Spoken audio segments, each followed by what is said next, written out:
and comparisons with FBI databases have offered potential leads but have not identified a suspect. Okay. So this just premiered on August 3rd. And pretty much, guys, we're going to break down some of the conspiracies tonight because it is a very interesting case.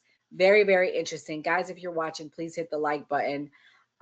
We are going to switch gears here and talk about these yogurt murders, play some clips. It was a little, like I said, the docu-series was a little hard to follow. So that's why I wanted to liven it up and do my own thing, kind of. So here we go. These are the girls. Rest in peace. That's Amy, Eliza, Jennifer, and Sarah. Okay. This is a case that I'm not very familiar with going into it, but I became really attached to it for some reason the more I got into it. And I don't know why that is. I mean, I've done hundreds of cases where kids were involved and stuff, and these were teenagers, but uh, maybe it was because it seemed like there was a lot there, criminal profile wise and crime scene assessment wise, that I felt very confident about. This dude's kind of boring. But nevertheless, here we go. This is a good, this is a Every pretty year that good. goes by, I get farther and farther away from my sister. You know? She was featured in the And documentary, guys. I worry about losing memories. There's so many moments, when your heart is open, you're joyful, but there's also this loss that's always accompanying your life.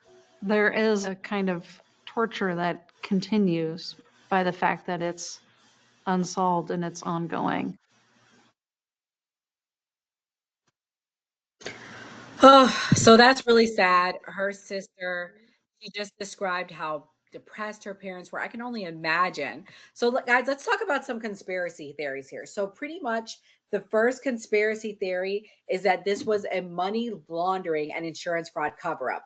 A disbarred attorney, Eric C. Mobus, advanced an elaborate theory alleging that the murders were orchestrated as part of a money laundering or insurance fraud scheme, with the yogurt shop used as a front. He claimed the killings were staged both for financial gain and to satisfy a sexual sadist urges. However, people are dismissing it. There's like it's crap. It doesn't make sense.